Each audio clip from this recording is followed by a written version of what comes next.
వికారాబాద్ జిల్లా బషీరాబాద్ మండలంలోని మంతన్గౌడ్ గ్రామంలో రిజర్వేషన్ల అమలుతో ఓ కుటుంబానికి అదృష్టం వరించింది.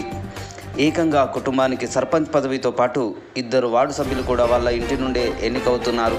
మంతన్గౌడ్ గ్రామంలో 450 మంది ఓటర్లు ఉండగా ఆ గ్రామానికి ఎస్టీ రిజర్వేషన్ను కేటాయిస్తూ ఎన్నికల సంఘం నోటిఫికేషన్ విడుదల చేసింది. అయితే ఆ ఊరిలో ఎస్టీ జాబితాలో ఎలకల కులానికి చెందిన ఒకే ఒక ఎస్టీ కుటుంబం నివసిస్తున్నారు.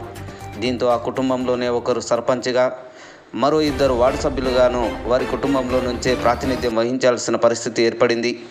సర్పంచ్ కుర్చీ కోసం కుస్తీలు పడుతున్న నేటి తరుణంలో డబ్బులు ఖర్చు కాకుండా అందలం ఎక్కడమంటే ఇదేనేమో అదృష్టం ఆ కుటుంబానిది అంటూ అందరూ నోరెళ్ళబెడుతున్నారు.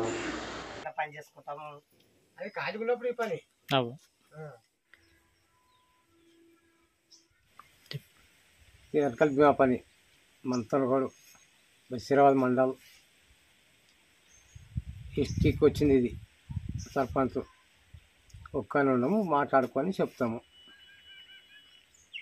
ఎంతమంది పిల్లల్ని? 2 కొడుకులు, 1 బిడ్డ. పెళ్లి అయింది. ఎవరు పిల్లలు అయినరు, ఎవరు వాళ్ళ ఎస్టీ నేను ఒక్కనే ఉన్నా. ఎస్టీకి వచ్చింది.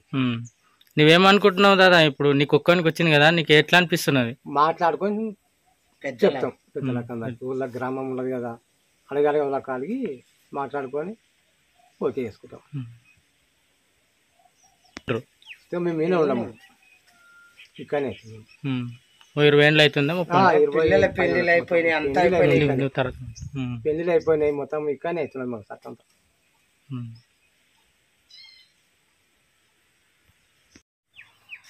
మేము ఊరంతా మాట్లాడుకున్నాలే, అందరము ఇసుకాలను ఊరు అంతా మాట్లాడుకున్నాలే. వాళ్ళంతా ఏమంటే అదే కారా, మాకు అందరం ఒక్కటే ఉంటే మంచిగా, మేము కూడా వాళ్ళని మించి మేము పోము, మమ్మల్ని మించి వాళ్ళు పోరు, మంచిగా ఉండాలి, అంతా కలిసిమెలిసి ఉంటాము చేసుకున్నాలని. మాది ఒక్కటే ఉండదు ఎస్టీళ్ళు. మా కొడుకులే, మా భార్యల పిల్లల గిటంతా ఈయనే పెళ్ళి అయిపోయింది. మా కోడళ్ళు కొడుకులంతా ఉండరు, అంతా మంచిగా ఉండము. మేము ఒక్కనాడు కొట్లాలే జగడం వాళ్ళే అంతా ఇప్పుడు మంచిగా ఉండము. ఇప్పుడు ఇన్ని దినాలు ఎట్లుండమో ఇప్పుడు కూడా అట్లే ఉండాలి. సర్పంచ్ అయినా మళ్ళీ ఏం మాకు జరగొద్దు, మంచిగా ఉండాలి. నువ్వు సర్పంచ్ అయినావు అట్లా అయినావు అని మాకేమో అనొద్దు. అందరం మంచిగా ఉండాలి. గ్రామంలో అందరం ఊరు కేసికాలను ఇటు అంతా మంచిగా ఉండాలి, అంతా మంచిగా జరగాలి. వాళ్ళు చేస్తున్నారు, మేము మాకు వచ్చింది మీదకెళ్ళి అందరం మంచిగా ఉండాలి.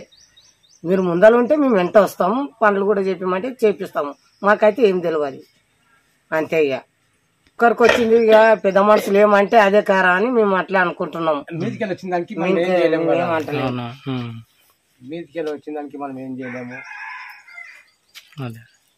మనం ఊకొని గ్రామంలో ఊకొని మాట్లాడుకుంటే మనం ఓకే, మేము బేకైతే చేపిస్తాం. పనులు కూడా చెప్పమంటే చేపిస్తాం. ఉన్న పైసలు కూడా అక్కడ పెడతాం. ఏ రోడ్ అన్నా రోడ్ 10 మంది ఊకొని మాట్లాడుకుంటాం.